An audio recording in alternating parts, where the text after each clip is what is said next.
Hello everyone. Good evening. Magandang gabi po sa ating lahat. I would like to warmly welcome you to Novice Talk presents Speak Up, the campus journalism and social media connection. So tonight, this is the first of a four-episode webcast, and we will talk about topics on freedom of the press, code of ethics for journalists and how this applies to campus journalists, and the surge of fake news and biased media, and a lot more. So that's all happening tonight. And stay tuned and please feel free to share this stream to everyone you know, especially to a lot of campus journalists na kakilala nyo. For sure, marami kayong matututunan tonight. So today we are live simultaneously on Facebook and on YouTube. So hooray for that. So make sure to encourage your friends if they feel like it's better to be on YouTube or Facebook, whichever one. We are both on those platforms. So please check our YouTube channel and feel free to subscribe as well. So we encourage everyone, like I said, to tune in and share this stream. And while you share today's webcast, please like and follow us here on Facebook. And congratulations to the Novice team because we've surpassed the 12,000 likes and followers. So I'd like to take this opportunity as well to thank everyone who has supported us, especially to all the creatives who shared their awesome works with Novice. You made this milestone possible. So don't forget, everyone, please follow us on Instagram as well as on Twitter. So that's Novice Magazine PH on Instagram and Novice Magazine PH on Twitter. So I will not make it take any more of your time. I will go straight to introducing you to our first member of the panel tonight. So it is with pleasure that I introduce to you attorney Stephen Humiwat. His journalistic passion started during his elementary years as a staff of the Little Marian in St. Mary's University's elementary department. In high school, he became the editor-in-chief of the Spectrum, that's St. Mary's University's high school department. And in university, he juggled between the demands of nursing and press works as the associate editor of the Marian. Little did he know that his training as a campus journalist and additional units in journalism will pave the way for a career in law. So in 2016, he graduated with a Juris Doctor degree from the University of the East, where he served as managing editor of the UE Law Journal. He was admitted to the bar in 2017 and is currently active in criminal and civil litigation. Everybody, please welcome attorney Stephen Humiwat. Hello po, attorney.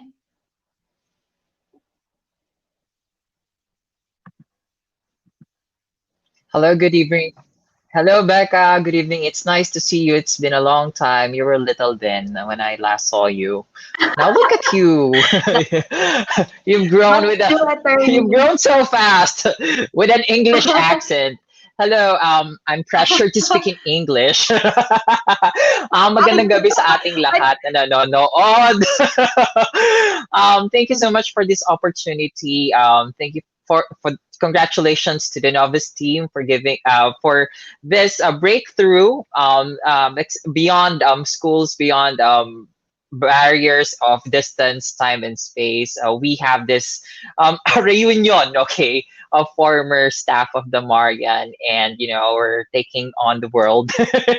Everywhere we that's are right true. now, I'd like to greet you a good evening, good day, good morning. Wherever you are. And I hope we'll learn so much from this exercise. I'm sure that's what's gonna happen, Attorney Stephen. Attorney Stephen was also one of my editors, as he was saying. I've had the pleasure and privilege of learning from Attorney Stephen, and who has gone and soared to heights but still remained humble and hunter. So thank you for Attorney for coming tonight. And that leads us to introduce our next speaker as well, who is a graduate of AB Journalism. She is also a former staff member of the Little Marian in St. Mary's University Elementary Department. She's associate editor of the Maggot Leaf from Nova Vizcaya General Comprehensive High School. That's my high school as well. And a two-term editor-in-chief of the Marian, which is the university paper of St. Mary's University, Bayambong. She was an intern at the Philippine Center for Investigative Journalism in 2008. Currently, she works as a senior people and organizations coordinator for a multinational consultancy company in Abu Dhabi, UAE since 2013. Please welcome Ivory Desena. Hi, at Ivory. Welcome to the show. Hi, Becca. Hi, Tipen. Hello, everyone who is joining us tonight. Yeah, I'm so excited. Thank you for giving me the privilege to join you here and to just, expand my passion to just share and teach and whatever I have learned during my tenure as a campus journalist and also as a journalism graduate. It's always been my passion to really teach yon. Kaya thank you so much, Novice, and kudos to you guys. Thank you for our pleasure. So our next speaker is Michael Vargas. He is a photojournalist covering breaking news, disasters, politics, lifestyle features, and police stories. In 2009, he started working for Manila Bulletin and currently a photojournalist at the Philippine Star, two of three major newspapers dailies in the country. So you can imagine how busy he is. Michael is a former photojournalist of the Marian, whom I have had the pleasure of working with and learning from as well, just like our two other speakers who have just introduced. Um, and now please welcome Michael Vargas. Kuya Mike, welcome to our webcast tonight. Hello, good morning or magandang tanghali kung nasaan man kayo. So, I'm happy to be here para makapag-impart ng aking experiences at konting knowledge para sa mga manonood.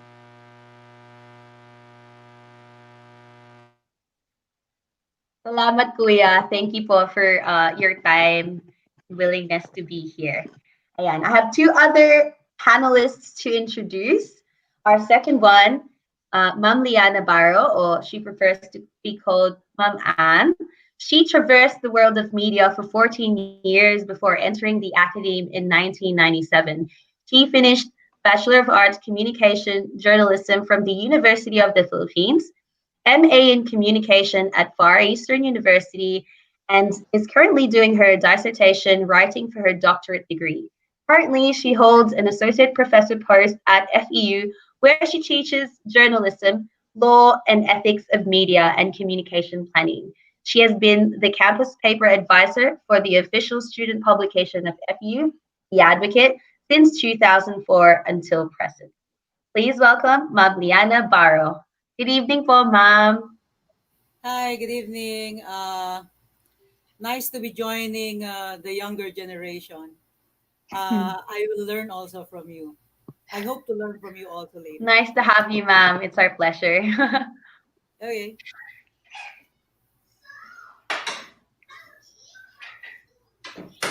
And we look forward to learning from you, ma'am.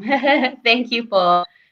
Sige. And last but never the least, let me introduce to you Melvin Gascon. Melvin was a news and photo correspondent of the Philippine Daily Inquirer under the Northern Luzon Bureau since 2000. In 2016, he won second place in the investigative category of Jaime V. Ongpin Awards for Excellence in Journalism for his piece on the effects of mining in Nueva Vizcaya. Currently, he's a reporter for the Philippine Daily Inquirer, and this began since 2015. Please welcome Sir Melvin Gascon. Hi, Sir Melvin. Hi, good evening. Magandang gabi po sa inyong lahat. Thank you, Novice, for having me. It's always my pride and joy to be serving the usual audience that we used to serve way back when we were with the Marian. So thank you so much for having me. I never hesitated when I got the invitation. That's for sure. Salamat po, sir. Salamat po. Sa inyong lahat you. po, maraming salamat po on behalf of Novice. And as you guys can see, good evening to all those who are just joining our stream. Welcome to everyone. We are so glad that you are here. Please feel free to share. As you see, Now we have an amazing panel, and for sure we will learn a lot tonight. And so let me just begin by saying that in this time of distance learning, campus journalism is very relevant. But how? How is it relevant to the community and the youth? With information, as you know, being accessed in a millisecond and anonymity being unregulated, with likes, views, and reactions, unfortunately, these seem to become enough to validate facts in our generation of clicking and liking and all that. And it makes it challenging to filter out noise from truth. So we want in this webcast, what we want is to learn how to get to the bottom line. What is the bottom line? How do we speak up and speak out online and do so without losing our integrity as members of the campus press? So tonight we will have three major overarching topics, and then each of those will have subtopics. So I will be your moderator for tonight, and I will help out in making sure that we get as much information from all our amazing panel members tonight. So after that, the second part will be question and answer. So for you guys who are watching, please feel free to get your questions ready from now, and then just comment them down below, whether on Facebook or sa YouTube po. So ngayon pa lang, isipin nyo na yung mga questions nyo, and maybe yung mga questions nyo will arise as we move on to our discussion. So our three main topics are freedom of the press or freedom of speech. The second one is Code of Ethical Standards for Journalists. And the third one is how the Code of Ethics applies to campus journalism. So, simulan na po natin, panelists. Ready na po ba tayo? Yeah. Ready. Ready na? That's awesome. Ayan. So, first part, like I said, freedom of the press or freedom of speech. So we want to introduce to our audience where this came from. So the international treaties and constitutional basis of this freedom. So we want to establish that this is not just a thing that we came up with in the Philippines. This actually is a worldwide standard. So I'd like to give this to Mom Anne.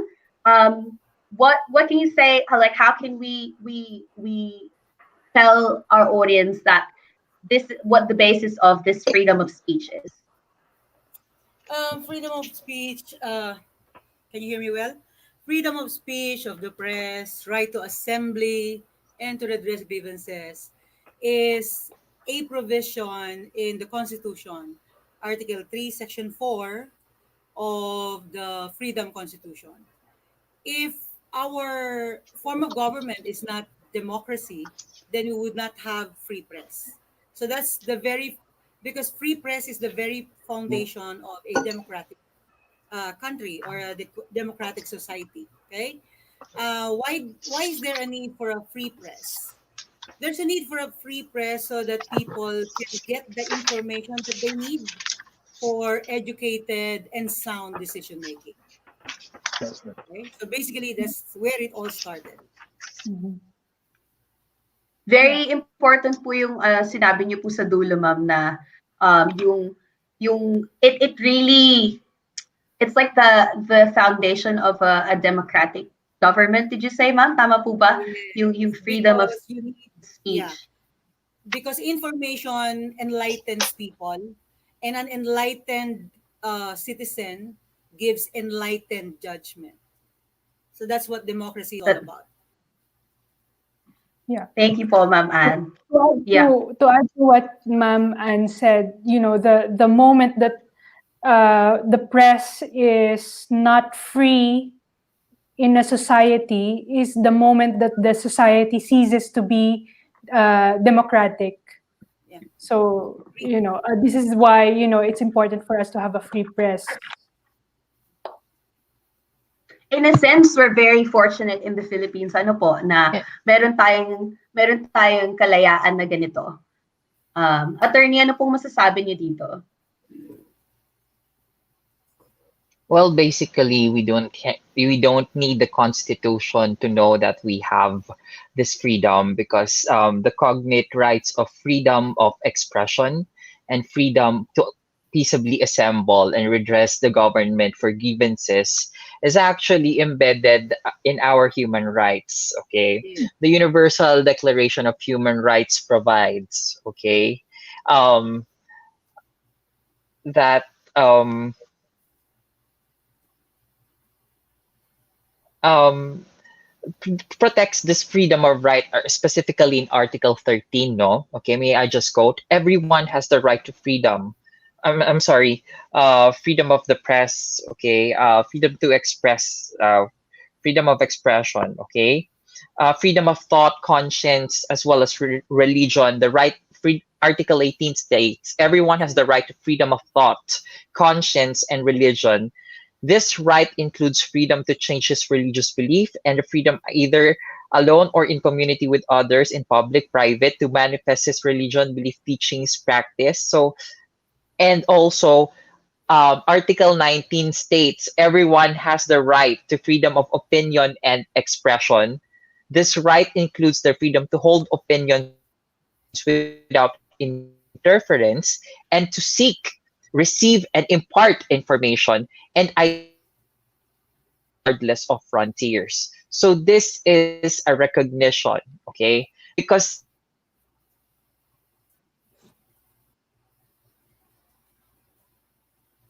as I've said, this is only a recognition because this right is already, okay? It already begins from the time that we are born because this is human right. It is a natural right that we all enjoy and we don't have to do anything to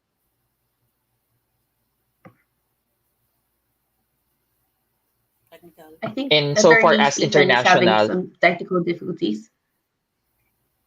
Sorry, Attorney, could you repeat what you Hi said? Becca, can you I'm back. Ay po. Can you repeat what you said po after Okay. the the part seek, seek, receive, and impart information? Okay. Saying that is Okay. a word. Yeah. Okay. So Article 19 specifically, says that everyone has the right to freedom of opinion and expression.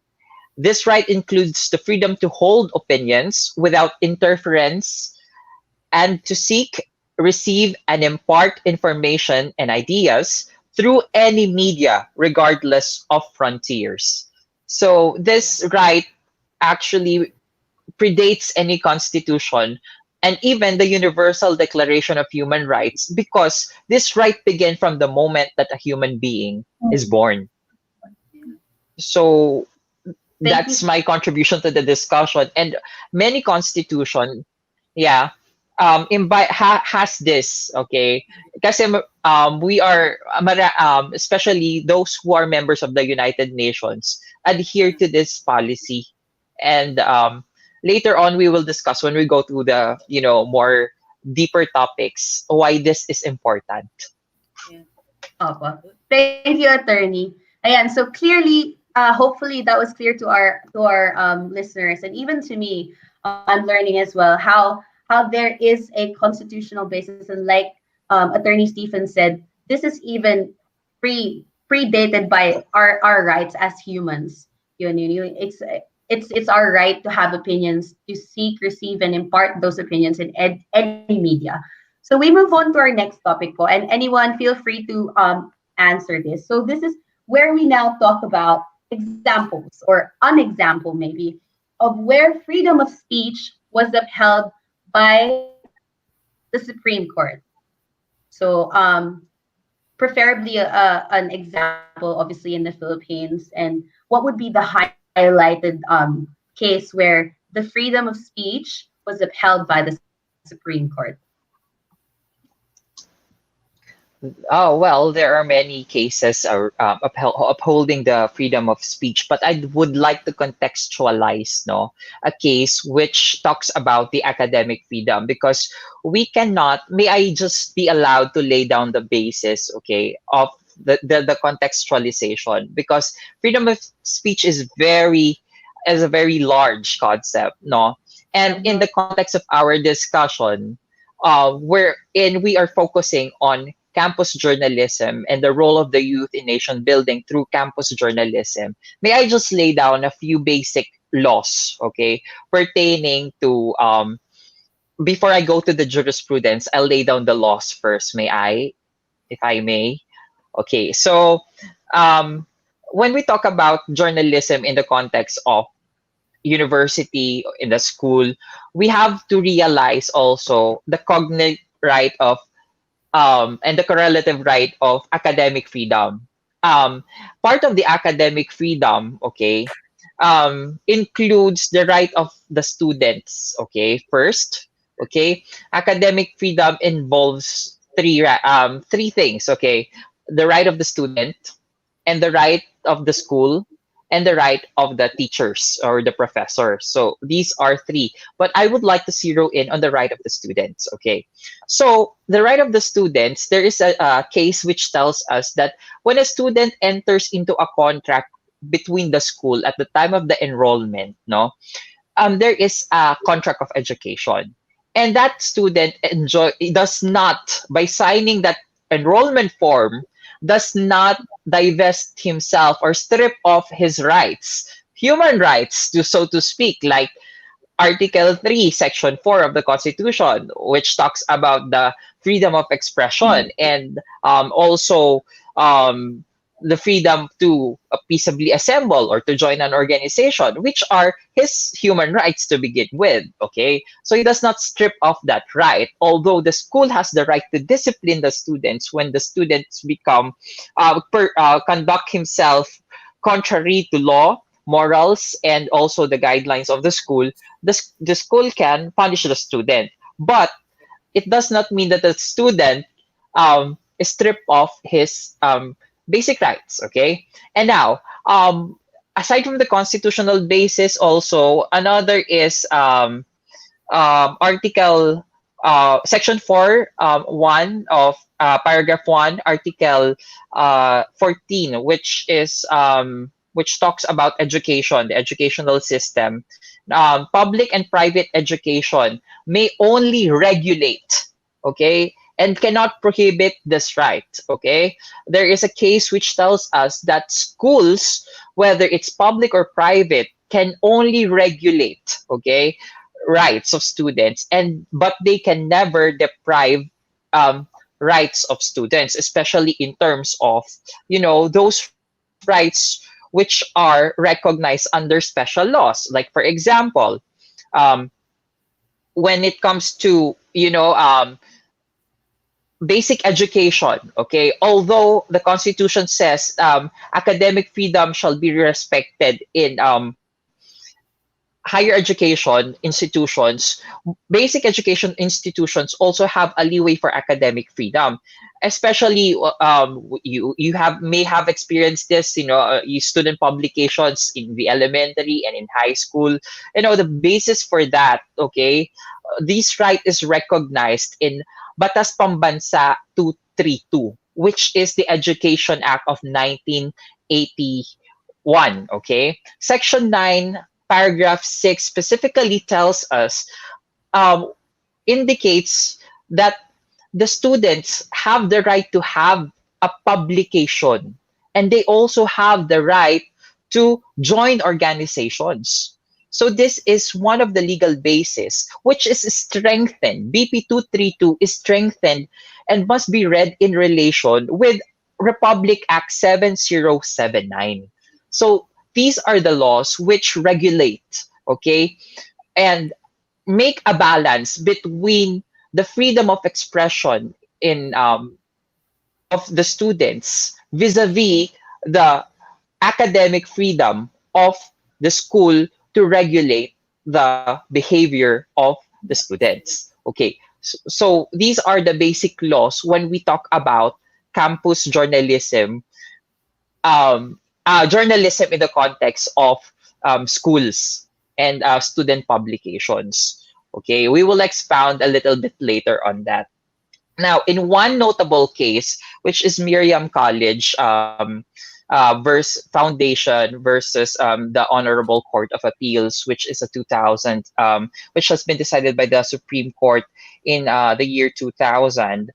There was the issue here is whether or not the students may be deprived, okay, of enrolling again, okay.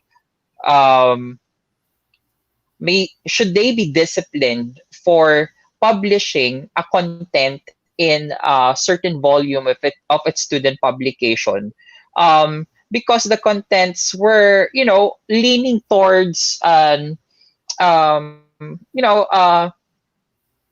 seemingly controversial and s- uh, seemingly controversial topics. These are literary pieces which talk about um, what do you call that? Uh, it has, erotic literature, erotic Sort of. uh, as early as, yeah, sort of erotic Leaning literature. towards. Ayan, Leaning mga towards. title sa gilid ng itim, mga ganyan. Meron nga dito talaga ang title is foreplay, libog, ganon. So there were complaints against the student, the editorial board, okay? Uh so they were disciplined, okay, by the school. And in this case, okay, the Supreme Court upheld the the rights of the students to freedom of speech. With with we have a lot to learn about this case, no, and we will later on discuss this. Siguro, basta dito sa case na to, um,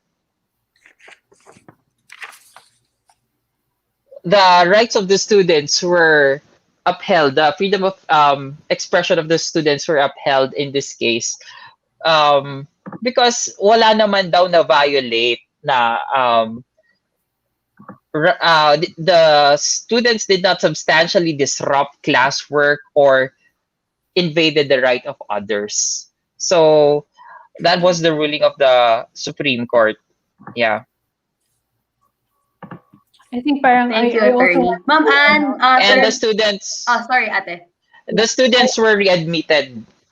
Yeah, Okay. I want to go to, while we're talking about the law, I want to go to RA 7079, the Campus Journalism Act of 1991. And this is what I always wanted to highlight in section 7, where it says a student shall not be expelled or suspended solely on the basis of articles he or she has written, or on the basis of the performance of his or her Mhm. duties in the student publication. I think this is what was upheld in this case, in Miriam College, wherein there was no. They were banking on this RA 7079 plus the freedom of expression. So that's why they were able to win the case, Mm, and the case was dismissed. I mean. I see. Yeah. Opo.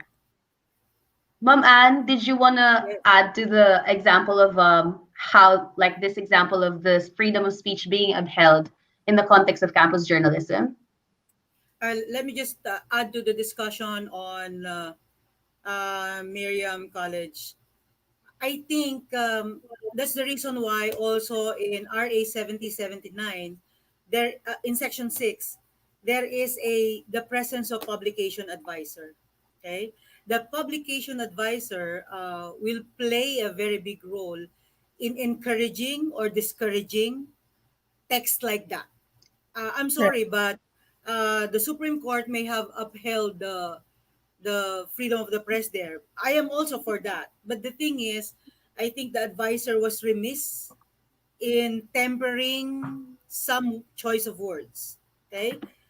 Knowing for a fact that your school is a Catholic school, I don't know if that time kung all-female school pa ang Miriam noon. Or Mhm. they were going into co-ed na kasi eh. So hindi ko alam kung all-female pa. I So I would be I would be assuming that, ma'am. I think. Yeah. oo. Ano, Kasi yung just to 70 ma'am, it's already co-ed at that time. Yeah. Because I think Based on the facts of the case, it's already co-ed. some of the writers were males, were males. Yeah, there were the editor in chief is a male, Jasper Briones. Okay. So, yung point ko doon eh, yung choice kasi ng advisor is also very critical, especially on directing student activism and directing students' idea of free press. Because Mm, I believe that not all Mm, freedoms are absolute. correct. Your freedom stops where the rights of others that's begin. true. That's always my mantra. Eh. That's true. So Mm, whenever we appreciate an issue for publication, we do checks first. It's not prior censorship. mm-hmm. It's me inputting my 2 cents worth of experience to my students.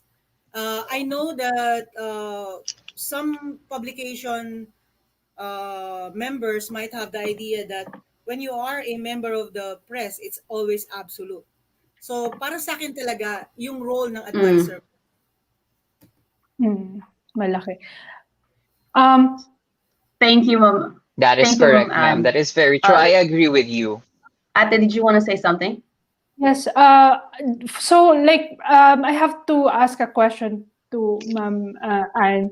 So for example, I mean how absolute naman or how far should an advisor go as to guiding the students? How far should they go? What is the limit of the advisor? I will only speak as far as my experience is having been the advisor for 16 years of the advocate. Okay. Thing is, I don't censor anything. I let them plan everything.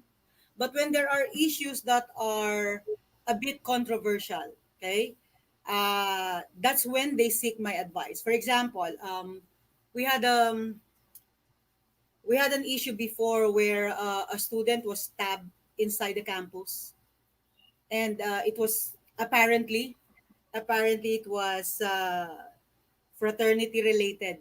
Okay, and then in the layout of the paper, the story of the Mm-hmm. stabbing incident, and beside it is about fraternity and sorority.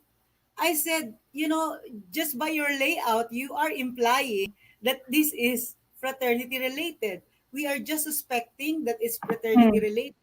But right. the moment you put that story side by side, Mm-hmm. you're already Mm, insinuating something. So mm, sometimes wisdom there, like that yes. is not yet in the students. So that to me is where the Mm, advisor's wisdom would come in. But Yeah. to the content, Mm-hmm. to the how the story should go, should not be controlled by the advisor. Just put Yeah. in your wisdom 2 cents worth if you think sasabit yung storya. Because ultimately, when they are sued mm, for libel, your name is also there. I mean, as Right. campus advisor, Yes. di ba? You're also your advisor. You're also liable. Definitely. Opo. Ka doon, Stephen, kasi tama po. sama-sama kami sa tulungan, di ba? Yes, yes, Ayoko nun. ma'am. Opo. Ayoko nun. Mm-mm. You Well, lend yourself complicit to the crime eh. Opo. Yes, yes, For yes. the parang advisor, nagiging accomplice, parang what Yeah. you parang ang nangyayari po kasi what you allow, what you did, no reaction is still a reaction pretty much. Like if I let them, even though I don't agree, parang ganun po. So parang that's why that's where it comes in that the advisor has to have a say in, not like you said, Ma'am Anne, not controlling, but making sure that you're sharing that wisdom to them. Yeah. Sige po, I don't I hate to say this, but ay sige po. I don't control the content, but I try No, to not at check all. the technical. Like if yeah, the choice of word is Opo. libelous, that's I think where the advisor should come in. Opo. The content I Thank you don't. po sa The ating technical. Opo. Yeah. So we'll move on to the next subtopic po. So Sir Melvin, what do you think would be a good example of an instance where the freedom of the press was violated? It could either be your experience or a history that happened in the Philippines, or something that you've seen firsthand in campus journalism, like where you think freedom of the press was violated, Sir Melvin. Yeah, thank you, Decca.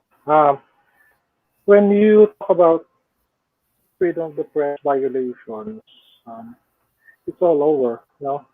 And top of mind siguro, since ako first-hand nakita ko how it was done. Yung kaka-deny ng franchise ng ABS-CBN, which led to the shutdown of the network, the biggest network in the country. If that does not send shivers to the journalism industry, Yeah. Chilling it. yung pinakamalaking media network dito sa Pilipinas, ipatitigil lang ng ganon for very flimsy reasons. No? Pinagtripan lang talaga ng mga powers that be. Very obvious naman yon. So, um, yun nga yung lagi namin, may mga colleagues ako doon sa coverage na we differ in opinion. Meron yung iba sa kanila. Ano naman talaga yan, may violations naman talaga. But I maintain the position na sabi ko, kung yung pinakamalaking network sa bansa, ginawa yan, no? You know, it's kung anong ginagawa. It's natin, makikita natin kung ano yung ginagawa sa Inquirer, ano yung ginagawa sa Rappler, ano yung ginagawa sa ABS-CBN. So it's really a pattern to stifle press freedom na yun nga, ang palagi namin kina-advocate palagi. It's time for us to push back. And malaking katulong natin na sa campus journalism, we also know, no, ma-develop din natin yung mentality, yung mindset na we should push back against any attempt to suppress this freedom that we are enjoying. Ay, hindi naman tayo humihingi ng kalabisan. We're just trying to invoke what is right, what is our right, what is our basic human right, na yun yung na-discuss natin kanina. It's even in our constitution, it is even in our laws. So it's all over, ang dami. If we try to state specific cases, we could go on all day, pero lately lang, nararamdaman talaga natin that it is really an attempt na not only censor the mainstream media, yung legitimate na practice of journalism, but to flood, no? Yung flood para malunod yung katotohanan with nga panggit nyo kanina, disinformation. So, yun lang palagi namin kinakampaign. Push back tayo, mag-fit basic tayo, regardless kung anong outfit ka, online, TV, radio, walang competition sa atin. It's time for us to bond together as one family. Labanan natin ito. But, hindi sufficient na tayong mga media practitioners lang ang gumagawa dito. Dapat kasama natin yung community. Otherwise, wala tayo. No? Wala tayong kalaban-laban. So, we have to have the community with us para maipaglaban ito. That's my insight also on the topic.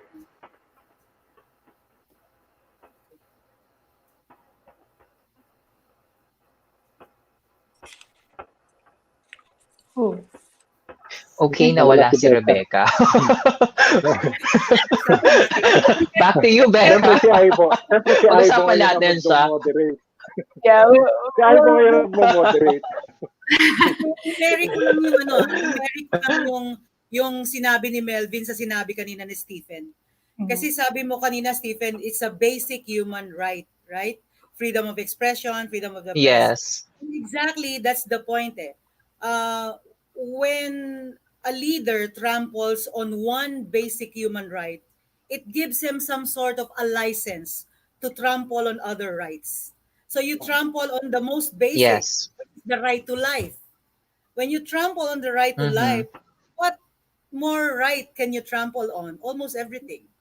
Because to me, that's the supreme, Yes. right to life. Mm-hmm. Kung yun, you have a program that will kill anyone. So, the closure of ABS-CBN is just elementary. The closure of all media will be just elementary. And that's why when Melvin said, Mm-hmm.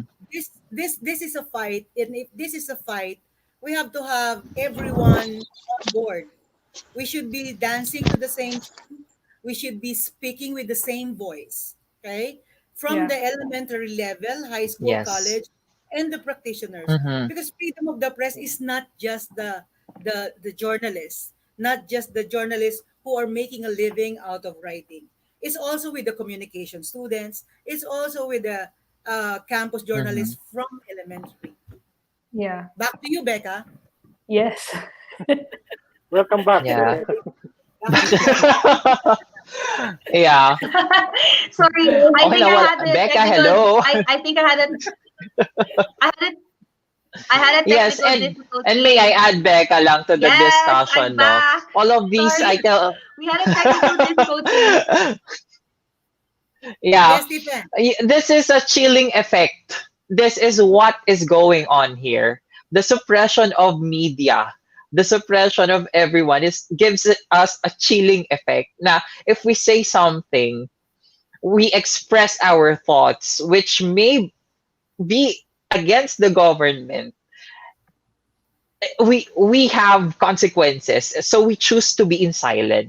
So the chilling effect is all about this is what is being protected, no? Protected speech, okay, is to remove the chilling effect so that everyone in a democratic society can inform and contribute to the debate on what will be a better policy.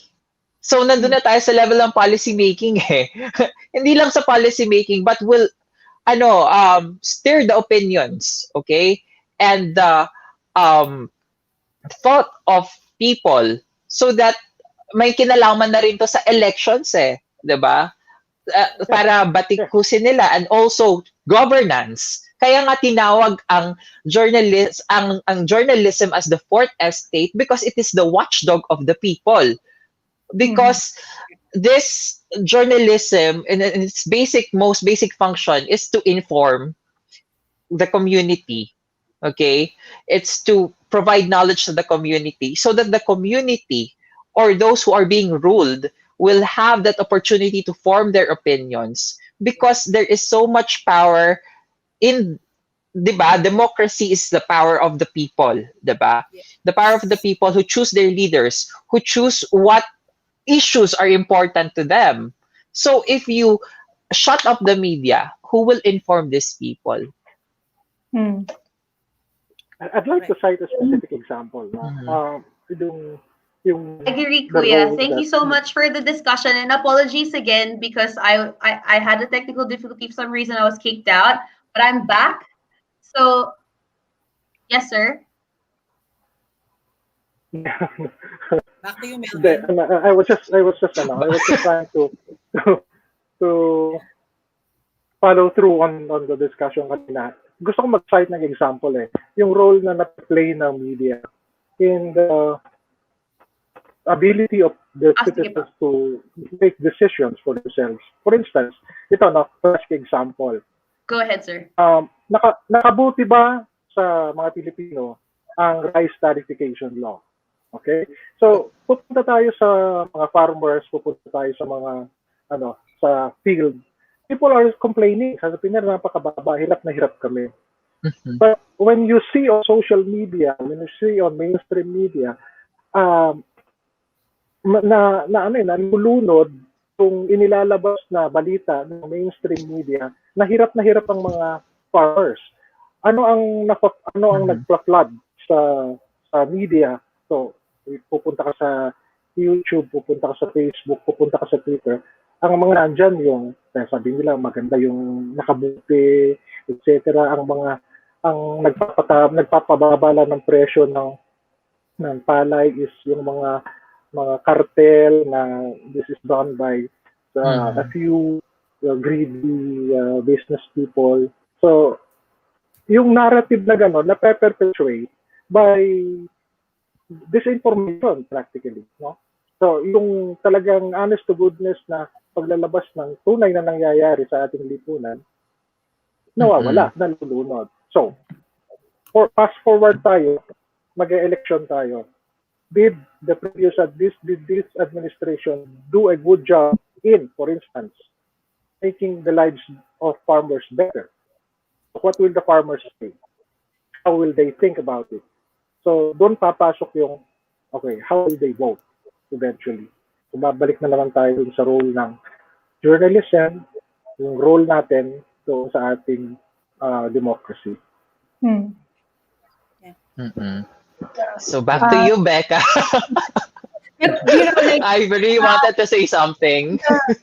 on the flip side of it, I think that's what Becca wants to for us to go now, is the flip side of it, which when Tipen said that the freedom that we have is not absolute. So that's what we're going to talk about now, about That's right. self-regulation of the media. So go ahead, If Becca. there, go ahead, Becca. Yes, definitely. I agree. Thank you, Paul, for all the information. So that's right. So I totally agree. So our point in doing this is to make sure that we unpack the freedom of the press in such a way that we emphasize the rights and the strength, our strength that we have and capabilities in those rights, but also the responsibility that we have in having those rights. If I remember it correctly, Attorney Stephen quoted something that, we have a very powerful thing to wield. That's not verbatim, but that's the thought. So we move on to code of ethical standards for journalists. So we are going to Mm-mm. show our audience tonight, and thank you for bearing with us. Apologies again for my technical difficulties that I experienced earlier on. So I'm gonna get our panelists to each share, which I think Ate Ivory touched on a little bit earlier, what she wanted to highlight on the code of ethics. So the 11 ethical standards of the journalist's code of ethics. So I'll start with Kuya Mike. So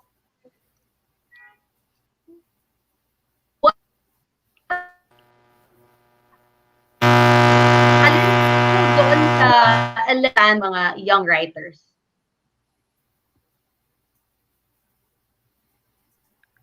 And meron na naman tayong technical difficulties. I think before we go to that, Oo Sir nga. Melvin, I have one Yes. question for you. Like, why do we need to have self-regulation? I think that's an important question to ask Yes, first. definitely. Oo. Sir Melvin, if there is one thing that I learned from your journalism class, when Yes. you were my teacher, That's it's why that being a journalist, okay, journalism is a profession, and unlike any other profession, no, kung hindi siya nila license because that would be prior restraint. But what do we Yes. have to keep journalism professional? And mm, yun nga, two words, self-regulation. That's one thing that I carried with my heart. And yun yung pinaka-important na lesson na natutunan ko sa inyo. yeah. Right. So, yun. Sige, sir. Very quickly for the self-regulation. Yeah, because it's the best thing for us, no? Rather than to have someone regulate us, for instance, the state. So it would be better. It's a better proposition for media to self-regulate dahil ayaw natin Licensure. some other party will do the regulation for us. Pero so who will be in the best position to do that? It will be the state, no?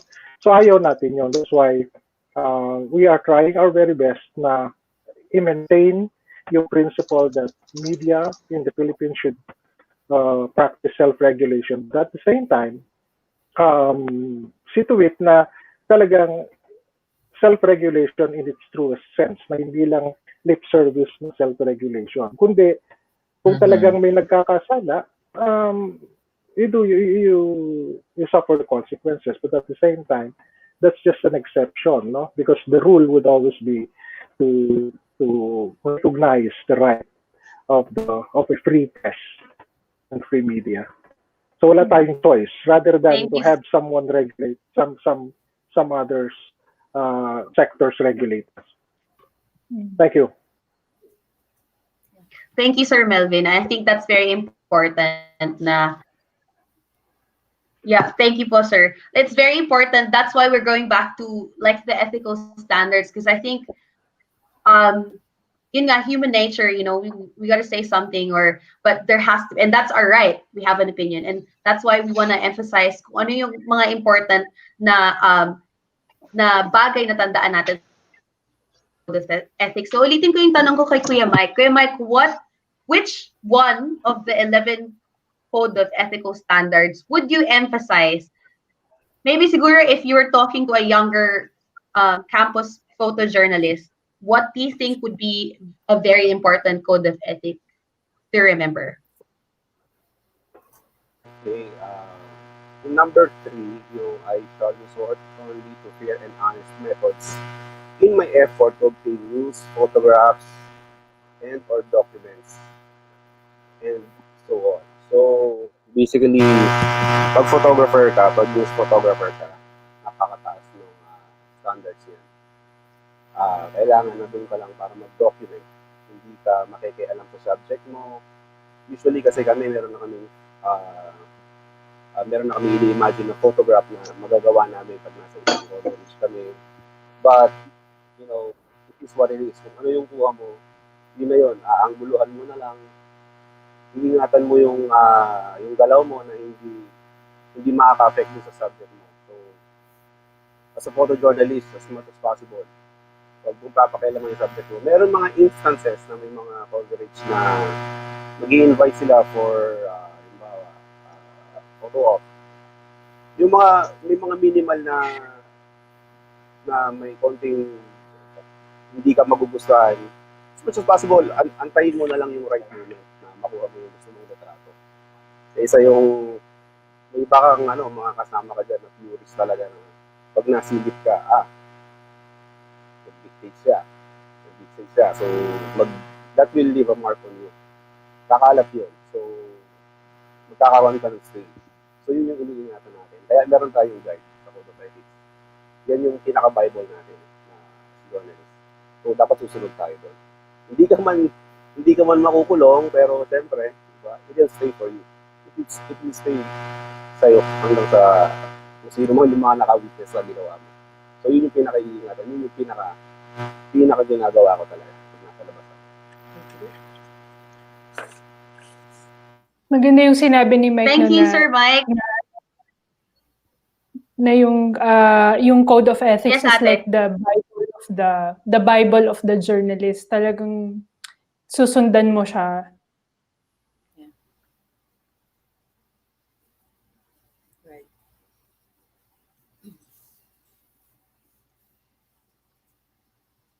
Back to you, Becca. And ate, would that still be the same? Would that still be the same? Would that still be the same ethical standard that you emphasized a while ago? Yung Yeah. gusto mong i-emphasize at the moment? Well, for me, yung first talaga, I shall report and interpret news, taking care not to suppress essential facts, nor to distort the truth by omission or improper emphasis. I recognize the duty to air the other side and the duty to correct substantive errors promptly. Sometimes kasi, especially for students, for us, for campus journalists, it's not our profession. We have students are students, first of all, before campus journalists. So, minsan wala ng oras, minsan mahirap habulin yung kwento. There's a lot of reasons, but it shouldn't be an excuse for them not to air the other side, to always present the other side of the story, regardless of Definitely.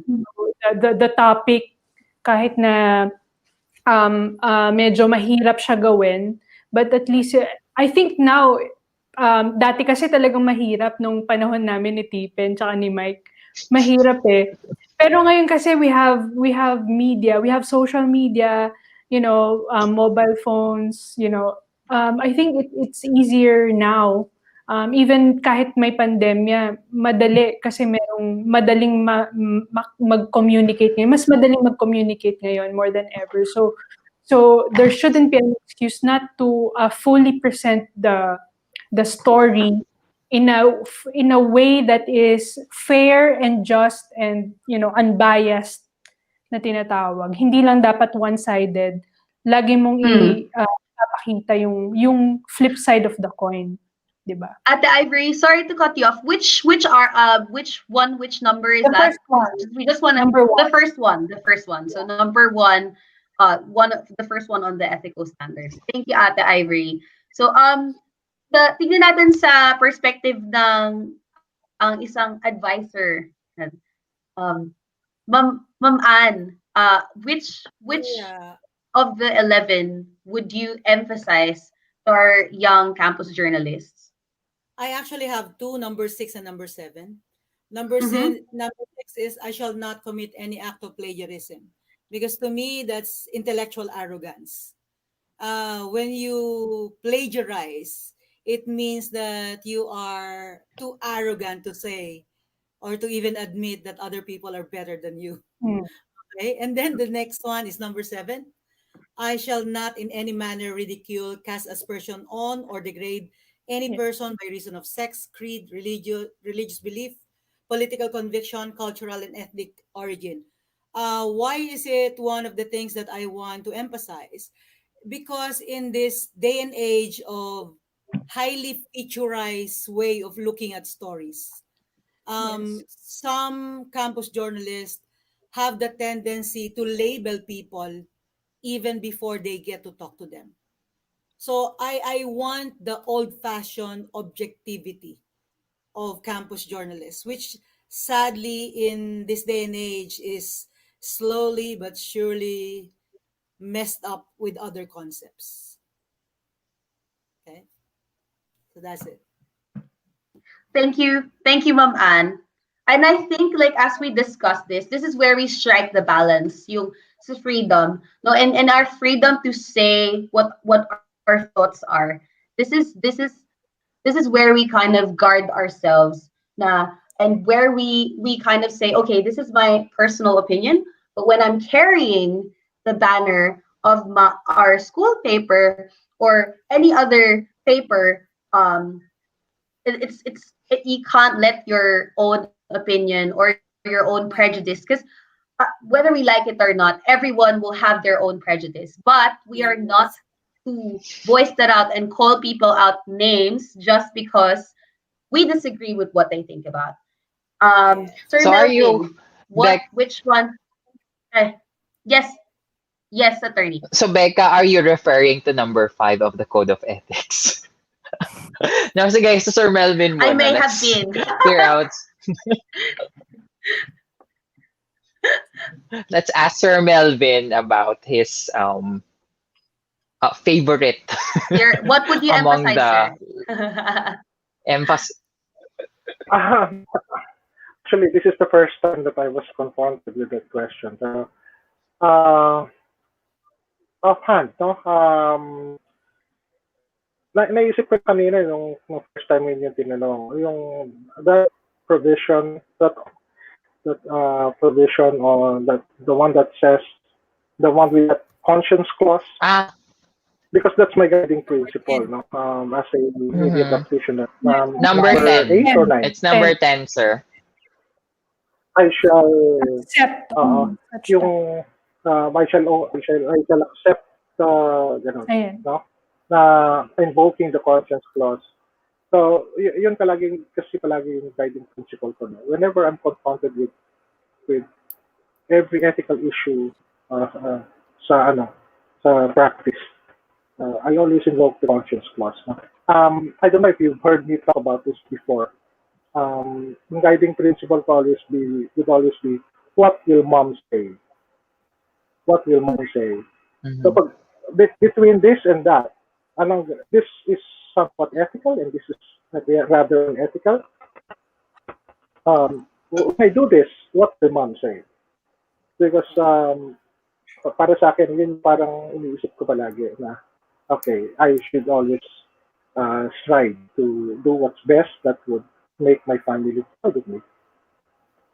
So, yun siguro, yung may share ko lang na, yun, nandito na pala sa screen. I shall accept only such tasks as are compatible with the integrity and dignity of my profession, invoking the conscience clause when duties imposed on me conflict with the voice of my conscience. Yeah. True. Thank you, Yeah. No sir. court, the highest Yeah. court nga daw. No court is higher than the court of conscience, sabi nga ni Mahatma Gandhi. Back to you, Becca. Ayan.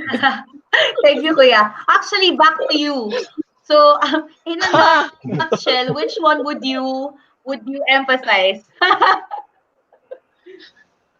The integrity first, of course. Integrity and decency, okay? Um, Actually, I would like to emphasize kung isa lang talaga. I would Mm, like to quote yung number 5. Okay, it's easy for us to be subjective, but as when we write something, when we publish something, we must always remember that article will always have a byline, diba? And your name is placed there. So, Yes. okay, you shall, okay, I shall, okay, not let personal motives or interests influence me in the performance of my duty, nor shall I accept or offer any present, gift, or other consideration of a nature which may cast doubt on my professional integrity. Because journalism is, um, becomes worthless and becomes irrelevant when people can buy you to write stories. Yeah. You have literally sold your soul to the devil. And what's the purpose, diba? Yeah. For becoming a journalist. When you, diba? As I said, being the watchdog. How can you be the watchdog that's kung true. tuta ka, diba? That's true. Yeah. Mm, that's true. And I think, Kuya, in like what you said, parang siguro sa campus journalism, it's not just like monetary pagbenta, like if when we're writing and publishing something, like it said on the fifth article, is that an article? Sorry, the fifth Code. code of ethic. Um, it says na do not let yung personal motives to be part of what you're publishing and writing. So I guess if there's personal, I don't know, prejudice, I guess, or personal thoughts and beliefs, na it shouldn't reflect there if it's obviously and it's obviously representing not just you.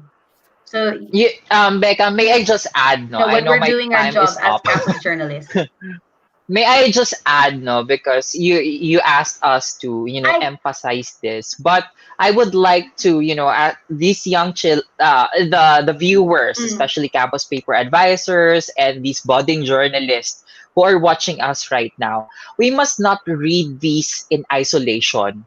We must correlate each section, no? Like number 5, your personal interest. Again, we always have our personal motives, our personal interests. We Yes. are human beings and we have our own subjective mind, no? We have own opinions and thoughts. But as journalists, number 1, we have to correlate it. Number 1 to the conscience clause. Number 2 to the duty to air both sides or the duty of balancing it. Kasi it will save you when it comes to litigation, lalo na meron tayong tinatawag na doctrine of fair comment. Yeah. And we have to read this also in the context also of the the one mentioned by Ma'am Anne, that I shall not in any manner ridicule cast a person by or degrade any person by reason. This teaches us respect to our subjects. Yeah. And in this way, we are committing this is the way we advance social justice, because we give the people who are voiceless a voice, a right to be their right to be represented, because they cannot talk about it, because they do not have an audience to listen, and we have the power to give them a Mm. voice. So basically, that's to wrap up the thing. We have to Mm. correlate all of these and the social justice function of journalism, diba? Thank you, attorney, and thank you for wrapping that up. So I really want to emphasize what attorney Stephen just said, that this should not be taken. These things should not be taken like each in isolation. They all are correlated, Yeah. Yes. and Yeah. that it just kind of emphasizes respect, integrity and responsibility in everything we do as journalists or campus journalists. So hopefully to our viewers, marami na kayong napulot. And because, we all our panelists are amazing and they're loaded with knowledge and experience, we are extending our webcast tonight. So as we move on to our next topic, well, same overarching topic, which is the Code of Ethical Standards for Journalists. So briefly, we can touch, maybe two of our panelists can touch on what are instances where um, the Code of Ethical Standards of the press was violated, obviously, by the journalists, and what was the consequence to that?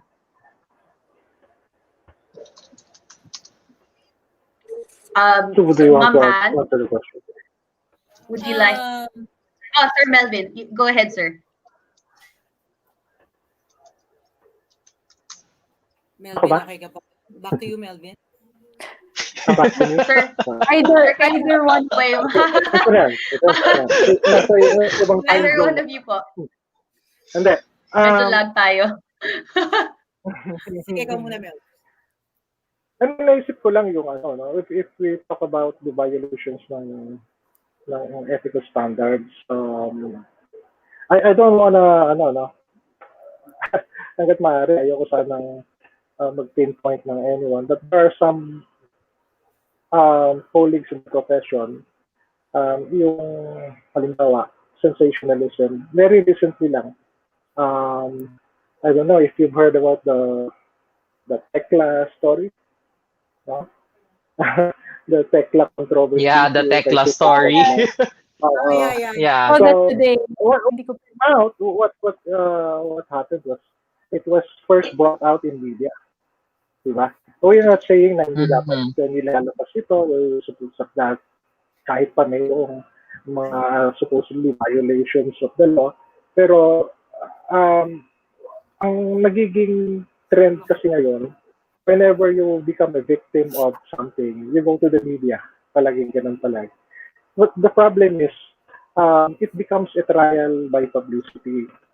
So, media practitioners should be careful na, yun nga, yung sabi nga ni Ma'am Ann kanina dun sa isang pinag out na, I shall not cast aspersions on anyone, taking care, di ba? So, by allowing your platform, your media platform to be used as well, practically to malign and to defame and to accuse, no, whether rightly or wrongly, no. Now, wala namang pagkakataon yung other party to defend himself or herself. So, para sa akin, media played a vital role there, and sana kung aware yung media practitioner na yun, yung limits ng kanyang ginagawa based on, no, based on the code of ethics, hindi sana nangyari yun, and should have been more careful at hindi na perpetuate yung ganong practice. Ngayon, tuwing may injustice, dalhin mo dun sa program na yon, di ba? Tuwing may injustice, dalhin mo yon. Kapag tinapi ka, Mhm. di ba? Tama, Ipapaano sir. ka. So, parang nagiging byword na tuloy yan na the media is the saving grace of kung ano man yung injustice na ano, knight in shining armor palagi. Uh, para sa I akin, agree with you, Sir Melvin. Media, ayoko na Mas media before ayoko Well, na media. lang mag-mention. yun yung I'll be brave enough to sorry, yun yung isang abusive power ng mga journalist yung trial by publicity. Parang judge ka Mm-mm. na as guilty even before you face the courts. Hmm. Which is what is True, happening true. now in many The freedom that we programs. have Well, is not it's like a chicken absolute. and egg Sorry po, Ma'am situation. Ann. Yeah. It's like a chicken and egg situation. Kasi, uh, yung program na yan, nagtra-thrive because may mga taong tumatangkilik. So, yung trial by Mm-mm. publicity, nagpo-push. Yung trial by publicity, laging Mm. nandyan Yes. Tinututukan nila yung isang kaso As in, Yeah. As a criminal I litigator, think I agree with you, ma'am. Mas takot nga ang mga kliyente minsan na ma-invite sa program na ito kaysa ma-filean ng kaso. correct. It's a violation which is of really number sad. I think 8, diba? It could be a violation of I number think 8, which is makakonect po natin yan sa presumption susunod of nating subtopic. Sorry. presumption of innocence, 'di ba? Nawala na kasi nga na sabi na okay, guilty tong na assume na guilty before going to the court. So Trial by publicity. Yes. Yep. Kaya maganda rin And yung ginagawa Becca? natin Tama. discussion na ganito, no? Maganda rin yung Yes. ginagawa natin Yes, discussion na ganito. Kasi attorney. we should constantly remind ourselves, no, as media practitioners, itong mga ganitong limits natin, ethical issues, ethical concerns, na alam natin kung kung saan tayo mag-press ng break. Na kahit na napaka-aggressive na ng pero of course, may underlying factor na dyan. Alam naman natin yung the economics, no? Na hindi lang naman yung trip ang nilang gustong gawin. But merong may malakas, no? Na nagtutulak dyan. We know what that is. Opo. Imagine, they get how many millions of views? So, imagine that. Sir, I think that goes well, like I said, that goes well with our next subtopic, which is the surge of fake news and biased media, if I may. So parang din siyang bandwagon, like sadly, parang all ye like sheep, parang wherever the one goes, parang yun yung popular opinion, dun sumusunod yung mga tao. So, Ma'am Ann, if I may direct this to you, so how do we respond as journalists? So, like we said, freedom of speech affords us our opinions, no? And alongside the code of ethical standards for journalists to air those opinions um, respectfully and as guided by the ethical standards. Yun nga, yung news natin, anything that we publish in the paper. But also, as journalists interacting with other journalists or with the public, how do we respond in relation to ethics? Again, with relation to ethics on Opo, so not necessarily publishing something, but reacting or responding to a published material. How do we respond as responsible journalists? well, let's take the case of the controversy on RH bill, the publication The war diocese case. between Ateneo and UST. Tama ba ko, Stephen? I think Ateneo made a stand saying that they are for RH Yes, bill. po. And then Mm-mm. UST called them out because UST said, "How dare you? You're supposed to be a Catholic school, and you're agreeing to the RH bill, which is basically against the tenet of what Catholicism is." Okay, so things like that. I think editorial of refutation is one of the kinds of editorials, and for as long as you call them out based on technicalities and no name calling, to me it's a fair expression of freedom of speech or freedom of the press, if you Yeah. please. I think both have grounds on calling out. I mean, UST has a ground on calling out Ateneo in the same breath that Ateneo also has the right to express how they feel. So Yeah. basically, just respect for freedoms of one another. You have the Yeah. freedom to speak, they also have the freedom to criticize. And Mhm. also, especially, Ma'am Anne, if I may add, no, like just putting myself in the position of Ateneo, I think if that is in consensus with their students, I guess for them to have the the confidence to say, look, this is our stand regarding this Yeah, issue. yeah, Attorney, did they were they representing their like majority, if not all, of their students' opinion on that's the that? thing about That they had the campus courage to papers. say, Eh. this is our That's the stand. thing about campus papers.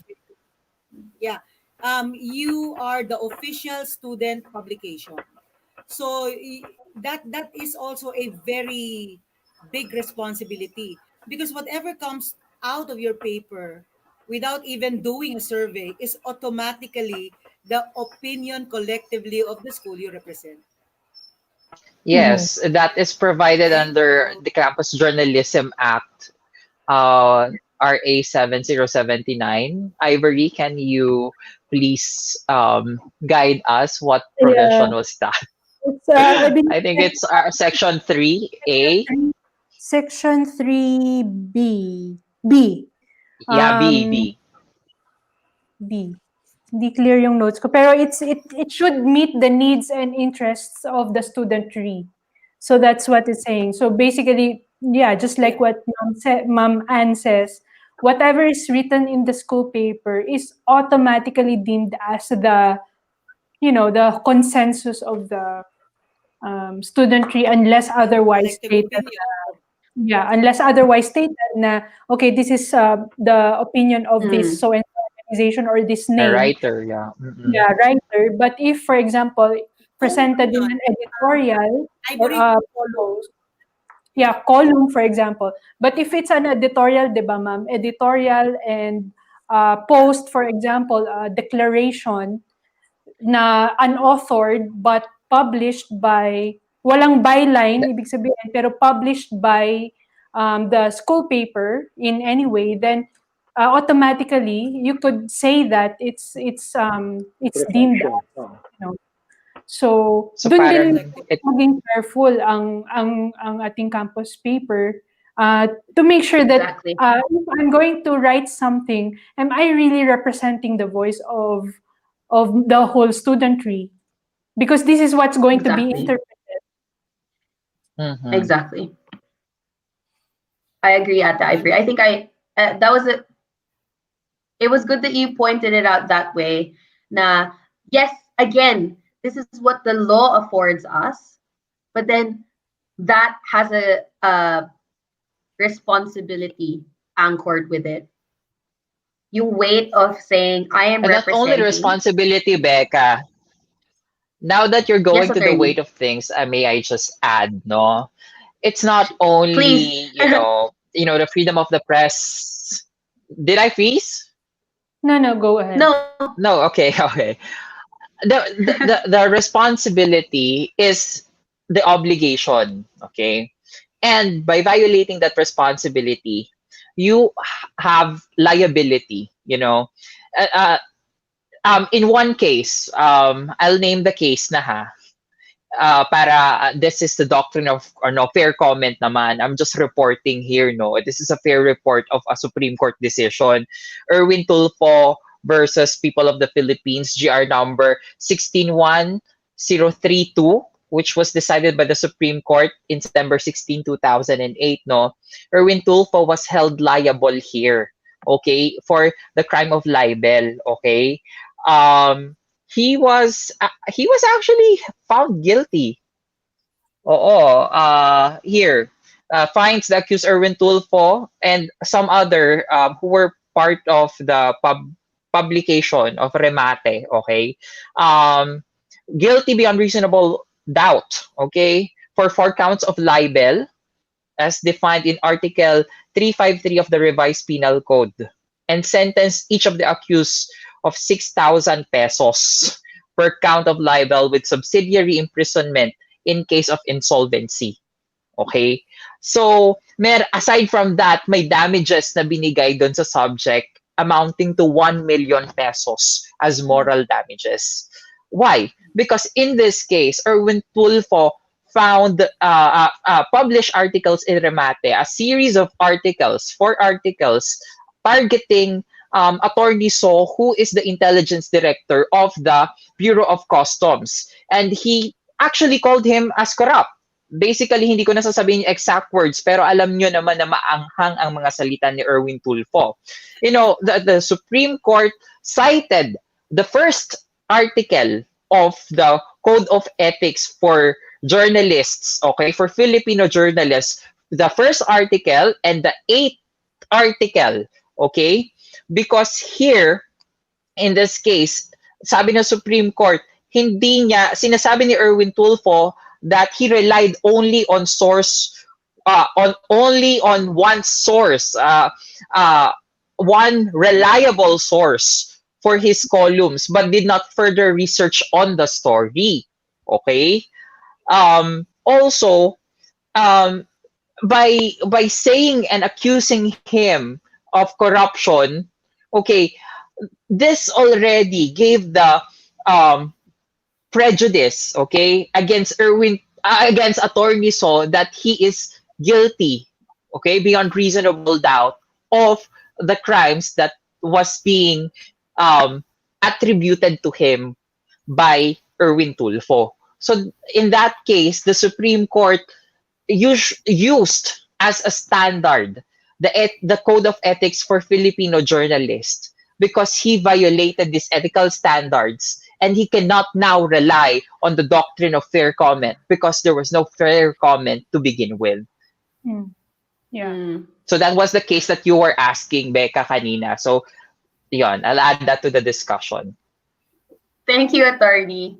And also that relates to yung surge nga of biased media. I think in this case, it is biased media. And our third topic now kind of brings it home to what all of the discussions we did looks like in application to campus journalism. So we had here topics about campus journalists' role under RA 7079. I think we touched on that a little bit when Ate Ivory was mentioning what it affords us to do in the campus, and also yung human rights nga, sabi ni Attorney Stephen, that is given to us, and it precedes the Constitution. So, and also obviously the question, does the code also apply to campus journalism, meaning the 11 ethical standards? Absolutely. I think we've established that very well, that it is our Bible. Sabi nga ni Sir Mike, diba? That is our Bible in our work, in the way we do campus journalism. And I think we'll drive it home to ensuring that we educate the young, the next generation, about what it means to have obligation, and sabi nga ni Attorney Stephen, di lang responsibility, obligation as campus journalists in the face of information overload, fake news, and propaganda. So I'll give each one a chance to briefly share what that means. So, kasi as much as we love, the next generation of how, passionate and feisty and sure they are about what they think is right, what they feel is right and just, we also want to guide them na in airing those out, making sure that they are done the way that it should be done. So I'll leave that to you guys, for you guys to discuss. So I think I'll go first with Sir Belvin. So how can our, pretty much kind of giving them a brief advice, how can campus journalists who are, as I've mentioned, very passionate, very strong-willed, how can they air out or influence or stand up for causes without being unethical?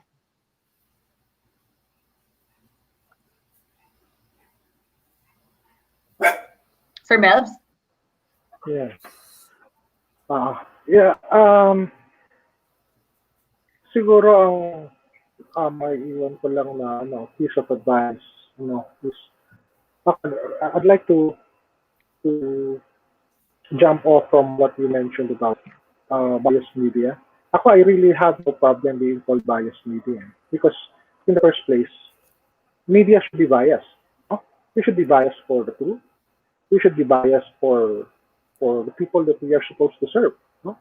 So hindi tayo po pwedeng pumapagit namin. I always espouse the principle na hindi tayo, as media practitioners, hindi tayo dapat pumapagitna lang palagi. We should always bear in mind yung concept ng social justice. Attorney Pippen would probably be in a better position to elucidate on this. But yung social justice principle, no? Hindi tayo pwedeng pumapagitna lang. I've always been called out by, of course, mga tinatamaan, especially if merong halimbawa politicians, for instance, na may mga supporters. And they would always tell me, bakit ba ikaw, sobrang ang dami mong sinusulat in favor of this sector, bakit hindi mo man lang isulat yung mga stories in favor naman dun sa amin, I always tell them, no, bakit? Bakit ko kailangang isulat yung ginagawa ng politician, samantalang mas dapat kong isinusulat yung mga tao na ika-host sa buhay, yung mga walang walang avenue for them to air their grievances. So sila yung dapat nating tinutulungan. So bias tayo for them, di ba? So yun lang, no, I really have no problem with being called biased media. That's one. Pangalawa, yung sa binanggit mo about ano yung sa tingin ko ay pwede natin gawin to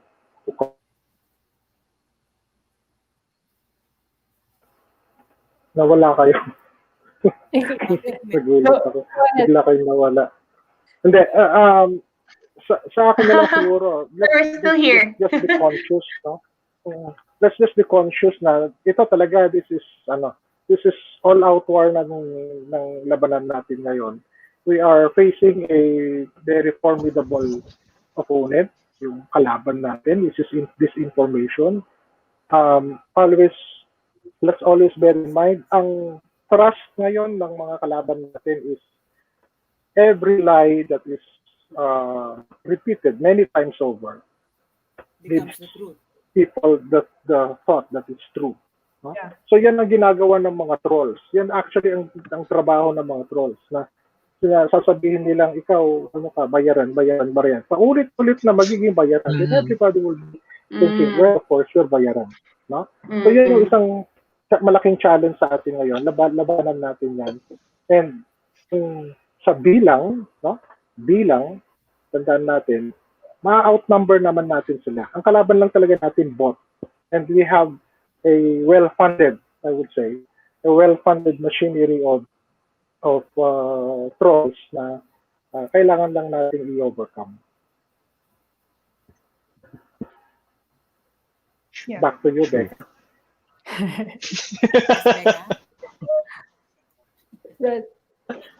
Okay. Anyway, go Becca. Well, weather din Yung weather medyo masama. Panay ulan. Opo.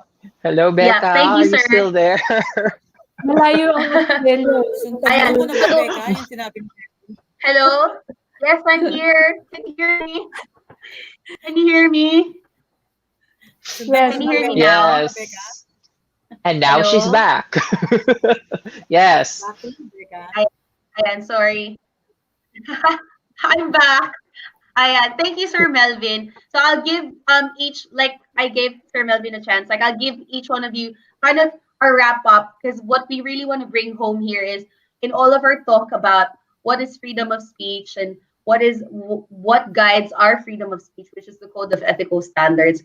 How do young people, these campus journalists, you can either talk about how will they filter out the noise, how will they stand up, like Sir said, in a way it is a waging war. It's waging a war. And how do we stand up in the face of information overload, fake news, and propaganda? I'll go next to Ma'am Ann. Okay. Sundan ko lang yung sinabi ni Melvin kanina, no? That journalists should be biased. Actually, at the very onset, when you choose the topic that you will report, there's already some bias Yeah. there. So we Yes. cannot expect journalists to be 100% objective Mm-hmm. because there's no such thing. Even Correct. robots are biased depending on who made them. Okay? Correct. So natural yung bias ng mga campus journalists or ng mga journalists. Okay? But you choose the good side. You choose Mhm. to represent the unrepresented people. It's right. You don't have to write about the good things that the politicians did because it's their duty. They should be doing that. They volunteered to serve the people. They run for office. Okay? They were voted because people thought they can deliver the job. So we cannot be tapping their back every time they do a good job. It's just right that they do it. Okay? Mhm. And then on your second note on the misinformation thing, well, to me, I'm very, very hopeful with this generation because they are the tech savvy, and apparently, these are the generation that included the technology in their DNA. So I am very hopeful that they will get to distinguish what is news from what is made up news, from the real Mm, information from the misinformation, because Mhm. everything is mm-hmm. just a click away. There are a lot of That's true. sites where you can filter misinformation. There are a lot of active organizations telling you that this is not a correct story or this is a wrong picture. Michael, alam mo yan eh. Ang daming mga, especially during the campaign ng 2016, ang daming pictures na galing sa ibang bansa, pinalabas na dito nangyayari sa Pilipinas. Ngayon, kung ikaw talaga, technology savvy ka, you should be able to tell that eh. Okay? Medyo Mm, True. tamad na lang pag bigla mo siyang shinare at nilike. Sobrang tamad mo na lang yon. Either tamad or bobo. Dalawa lang yon. Okay? Agree. That's my point. thank you po, Ma'am Mm-hmm. Ann. And since tinawag na ni Ma'am Ann si Sir Mike, Kuya Mike, and for the information of everyone, when I call Ma'am Ivory, Ate Ivory, and Attorney Stephen, Kuya Stephen, Kuya Mike, it's because they were my seniors. They were not seniors. They were my co writers and editors in the Marian back in the day, and that was such a privilege. Kuya Mike, kayo po, ano pong ma-advise nyo sa and try nyo daw po walang headset, Kuya Mike, if you can. So ano pong mabibigyan yung advice for others to make sure that they don't they don't get influenced by fake news and propaganda? Well, gusto ko first-hand info. First-hand info lagi. Tapos, gusto ko may pakita sa litrato ko. Ganyan, halimbawa, sa litrato, pag sinabing nag-present ka ng topic, issue sa government. Halimbawa, nakakababa, pero kailangan mong i-report. Halimbawa sa transportation. Sabi ni Ma'am Baro, you always choose the underrepresented. So, pinapakita ko sa litrato yon. Well, oo, sasabihin natin na may issue na, halimbawa, yung sa transportation natin, ganito, pangit, walang ginagawa yung gobyerno. You have to back it up with photos. As a photographer, binaback upan ko siya ng litrato. May litrato ako dati na may, tawag nito, nagda-dialysis siya, dinocument ko siya. Just to show na, ito yung dinadanas. Kung dinadanas ng ordinaryong tao, hindi to fake news, may litrato, may documentation, para may pakita na anong ginagawa ng gobyerno natin para i-address yung problema sa transportation sa kalagitnaan ng pandemya. Kasi nung tinanggal nila ng transportation, wala silang binigay na means na other na pwedeng masakyan ng tao. So, nag-iisip ako, okay, so may humihingi ng limos. Hindi ko pinili yon. Gusto ko yung pinaka-striking na photo na magre-represent ng problema. So, ganon. Isa yon. Tapos, ano pa ba? Yun nga, laging may backup. Kung magsasalita ka sa internet, lalo't may nire-represent kang dyaryo, do your research first. Tsaka, syempre, di ba? Mag-ingat ka sa sasabihin mo. Mahirap na kapag may binitawan ka may misinterpret ng ng mga ibang institution din.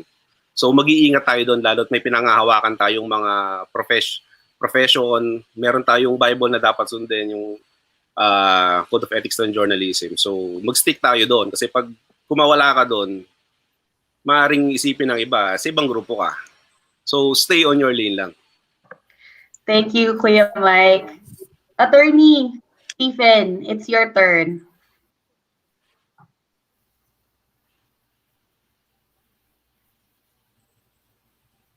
Attorney? Go ahead, Tipen. Balance. You have to be balanced when you do your. Yes, go ahead. Expansive discussion on the freedom of expression in the context of campus journalists and campus journalism, and as well as the obligations and as well as the responsibilities, the ethical, moral, and legal responsibilities of campus journalists are concerned. I would like to say this, no, always stand behind the truth. Okay, always be with the truth. And how do you do that? How do you know what is the process in unearthing the truth? It's critical thinking. Okay, so as journalists, you have to, sabi nga nila, sabi ng mga co-speakers ko dito, co-panelists, you have to filter information. Okay? And how do you filter information? Okay? Gamitan mo ng critical thinking. Okay? Look for evidence. Okay? Kaya nga iaano mo ibabalance mo yan okay? In my practice as a lawyer, it's very important. Evidence is very important. The testimony of a witness is very important. So you have to also test whether your source is reliable, whether your source's credibility, whether your source has ill motives. Kasi a true and fair report can save you at the end of the day. Now, just be critical when it comes to reporting and also expressing your opinions. Make sure that you have something to back it up with and cover your ass. Yeah. Back to you, Becca. Thank you, Attorney. And last but not the least, Ate Ivory, what would you, in wrap up, what would you say to our young journalists?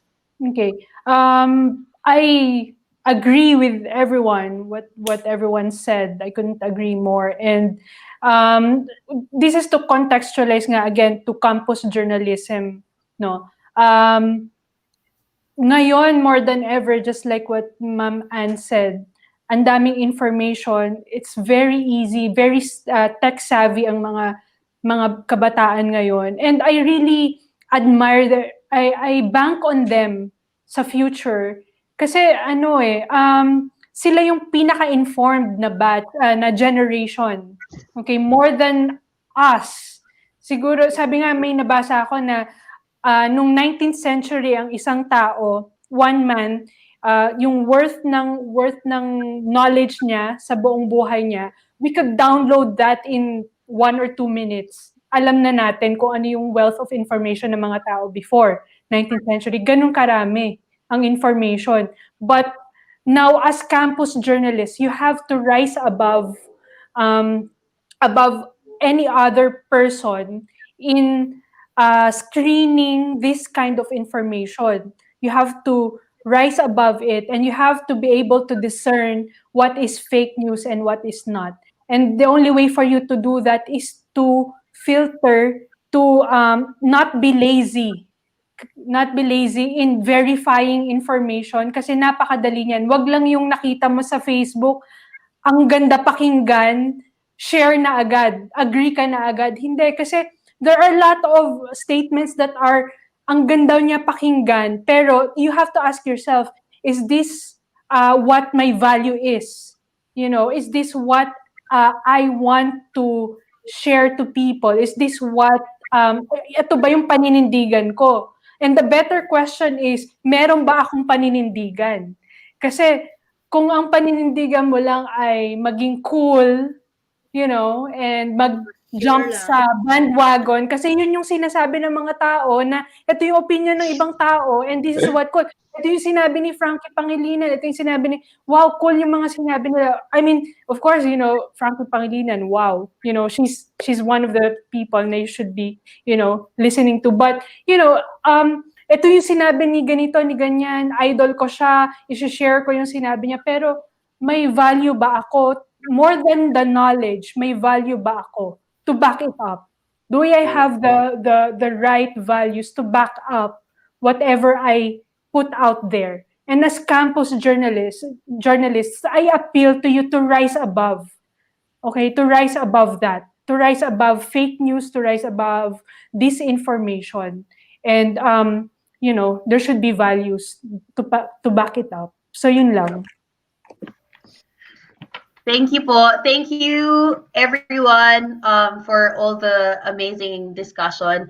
Unfortunately tonight we'll skip the Q&A because pretty much our managing and creative director actually said most of the questions that the people asked were already answered during the discussion that we had. So again, I would like to thank each and every one of you, Attorney Stephen, at the Ivory, Kuya Mike, Sir Melvin, Ma'am Ann, thank you so much for your time, for being so willing to give it so freely for our Thanks. next generation to learn. And I just want to emphasize what you guys mentioned. There has to be balance, there has to be critical thinking, and yun, research, sabi nga ni Kuya Mike, in other words, back it up. Make sure you've got backup when you say something, when you put something out there, make sure you can stand up for it. Choose wisely, and like Ate Ivor said, rise above the common I don't know notion that's going around. Oh, it's cool. Oh, ito yung uso, because that's not what real journalism is. So hopefully with that, everyone learned something new and is taking something home with them that will help them. And like Ate Ivory said nga, na hopefully it's assumed the ethical standards for journalists, if I may add, assumes that there are values imbibed na sa mga tao. Kasi sabi nga ni Sir Melvin, di ba, you're checking your own conscience. Ang problema, kung walang konsensya. So hopefully we can have self-reflection, check ourselves, di ba? Check ourselves, meron ba? Am I training myself as a young person to have values that matter, di ba? Right. I mean, Right. it's hard. It's hard because if the assumption, I think the assumption of code of ethical standards is you have those values. That's why it's telling you don't do this, don't cross this boundary and stuff like that. So, with that, meron po ba sa atin merong social media accounts na gusto nyong i-promote for our young people to follow, where they can find you, sino po my podcast or my album To follow, ilo-launch to follow. to Si follow. Attorney Stephen, meron siyang, may movie siya. Okay. Go, Stephen. Soon! Yes. He has a movie. I want you guys, I just want to invite you to join the pista ng, yeah, ito na. Okay, I have this, I would like to plug Pista ng Pelikulang Pilipino 2020. You can find it in the, yeah, one of the entries there, actually not entries, one of the feature movies there, one in the category of Filipino films which were nominated for the Oscars awards. Oh, diba? Not official entry for the Oscars award is one of the movie that I was in and I was able to co-write and develop with the very talented young director Raymond Ribay Gutierrez, which talks about the advocacy and the injustices against violence against women, which is timely. So I hope you all, I invite you to watch the Pista ng Pelikulang Filipino and watch the movie Verdict. Verdict. Yes. It's nice. Yung trailer na yun. Sa, I think, Hanap end ka of the ng month, end of October, I think. Congratulations, attorney. Galing. Ibang level. Back to you, Becca. Actor slash Oo, actor slash slash a slash. lot of amazing stuff. Slash slash. Yes. Thank you again so much. We would like to say hello to our again say hello to our watchers audience tonight. Sana po may napulot po ang lahat. Hi po Sir Sherwin. Nanonood daw po kayo.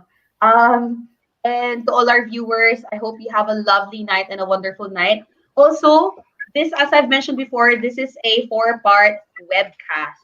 Ayan. So we will be able to see and ask more questions to some of our panelists tonight. So they will be with us in the next one. I also want to take this opportunity to invite you guys to check out our latest issues on the website and order your copy of issue number 2 of Novice at www.noviceph.com. We still have extra copies available for you if you want that. Speaking about issue number 2, we'll be having the online launch party on issue 2 on the 31st of October. That's next Saturday, and we'll be joined by our featured creatives and key contributors. So take care, everyone. See you on the launch this Saturday, and see you on the next three webcasts about campus journalism and social media connection. Have a lovely night, everyone. Thank you po sa ating panelists. Bye. Thank you. Thank you. Bye.